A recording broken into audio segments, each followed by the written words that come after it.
திருச்சூரில் நடக்கக்கூடிய அந்த பூரம்ங்கிற ஒரு திருவிழாவை பற்றி நான் 1-2 ஃபோட்டோஸ் பார்த்துருக்கேன் பத்திரிக்கையில். ஆனால் அவர் ரசூல் பூக்குட்டி அதை பற்றி எக்ஸ்பிளைன் பண்ணும்போது ரொம்ப வியப்பாக இருந்தது. என்னென்னா வந்து கேரளா திருச்சூரில் வந்து ஒரு 10 லட்சம் பேருக்கு மத்தியில் கிட்டத்தட்ட 300 கலைஞர்கள், அதாவது இந்த ஜண்டை கொம்பு போன்ற வாத்தியங்களை வச்சுக்கிட்டு ஒரே நேரத்தில் கிட்டத்தட்ட 3 மணி நேரம் வாசிக்கிற ஒரு அற்புதமான ஒரு திருவிழான்னு சொன்னார். எனக்கு ரொம்ப வியப்பாகவும் ஆச்சரியமாகவும் இருந்தது. நான் தான் அவர்கிட்ட சொன்னேன், இது எனக்கு ஏற்கனவே தெரிஞ்சிருந்தால் என் படத்தில் ஏதாவது ஒரு காட்சியை வச்சுருப்பேன் அப்படின்ட்டு. ஏன்னா இதேமாரி அந்நியன் படத்தில் வந்து திருவையாறில் நடக்கக்கூடிய அந்த தியாகராஜர் உற்சவத்தை வந்து ஒரு காட்சியாக வச்சுருந்தேன்.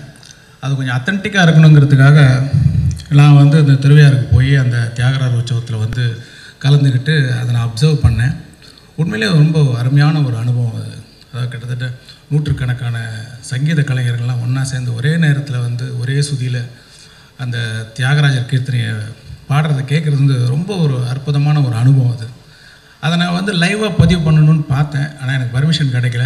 ஆனால் அவர் ரசூல் வந்து போராடி அவங்களுடைய டீம் ஃபுல்லாக வந்து அந்த திருச்சூரில் வந்து அந்த ஒரு திருவிழாவை லைவாக ரெக்கார்ட் பண்ணியிருக்காரு. அதை பார்த்தீங்கன்னா அந்த 2 பார்த்தா அந்த எந்திரன் ரஜினி கன் வச்சுருக்க மாதிரியே வச்சுருக்காரு. இந்த 2 அது மாதிரி ரொம்ப அருமையாக ரெக்கார்ட் பண்ணியிருக்கிறாங்க.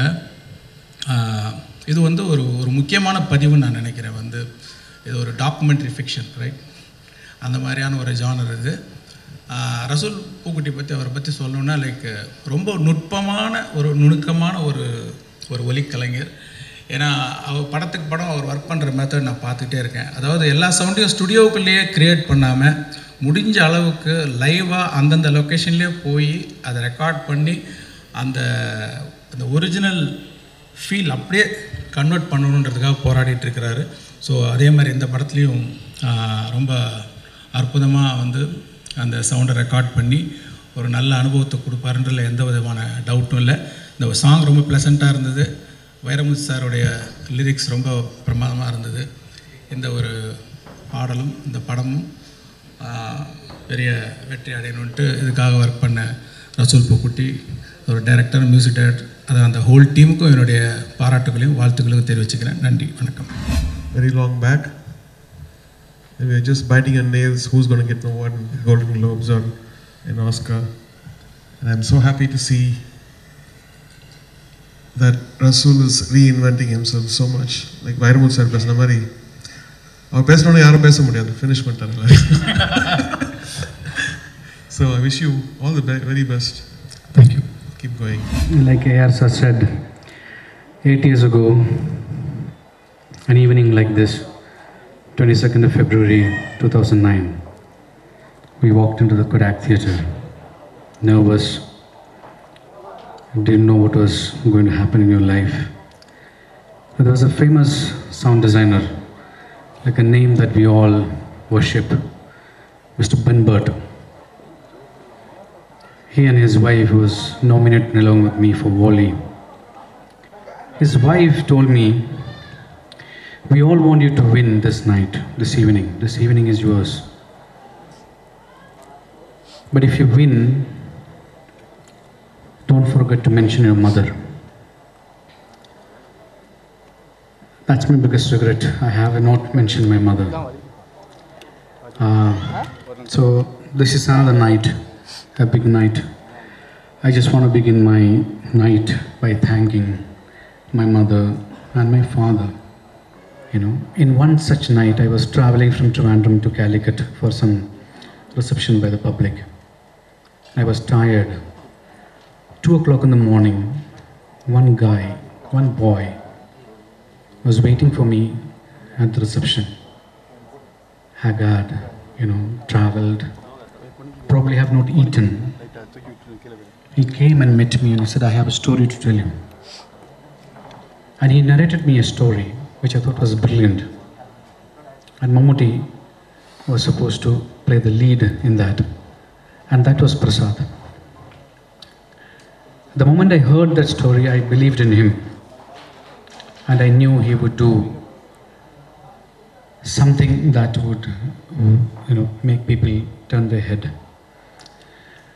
Ever since he's been with me, like a shadow. And many such interviews, meeting people.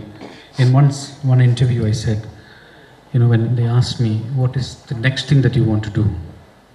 And I said, I want to record Thrissur Pooram live. I just said it. And I thought nobody would come forward. Years later, someone from the US comes forward and tells me, Rasool, can you record this year's Pooram? I will put in the money. That is Rajiv Panakal. Thank you for making my dream come true. It was not an easy thing. I didn't realize at that moment what I was getting into. I am from southern part of Kerala. Pooram happens in the mid of Kerala. You only have heard of Pooram. You've only seen images of Pooram. Snippets of which you have seen in the song. I had no clue. 70 acres of land, a Shiva temple, 1 million people, 300 to 500 musicians. They just perform in the praise of Shiva. And it is trance. To be able to do that the way that I have imagined was a dream coming true. We are a nation of great wealth. That wealth is not money. That is the tradition that we have created. During this process of recording, I went around at many places. I clapped my hand. I heard sound. Even where the Pooram actually happens, in Thrissur Temple, I said, this is not where the chanta is not sounding right. They got fed up of me and they took me to another temple, which is look-alike of the Thrissur Temple. Moved around in the temple, checked it, it's not right. When I was walking out of the temple and I went into a small street, we call it Edavari in Malayalam. And I clapped there and I said, this is the sound. My only fear was 300 people will come there, stand in the sun, and will they be able to perform? Kuttan Marar, who is one of the greatest artists of this country, who is the torch bearer of the tradition, came up to me and asked me, Rasool, how do you know this place? I said, I don't know, I just clapped my hand and came and stood there. He said, this is where 1132 years ago Pooram has started.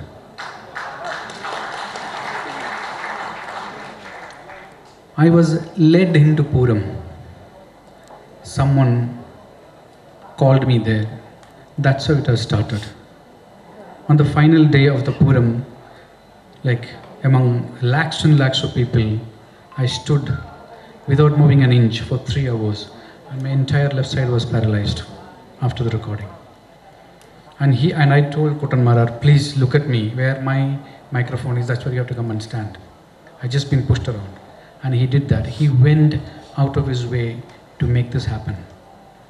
Then I was thinking, how do I pay back all this? Because the money that has been spent on this recording is enormous.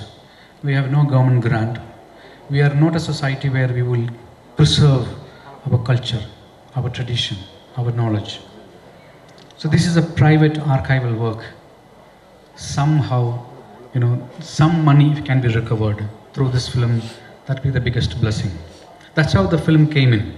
He never told me what I was doing. He just said, I need 15 days. And he just took me to some places, gave me some clothes, and you do this. That's how the film has happened.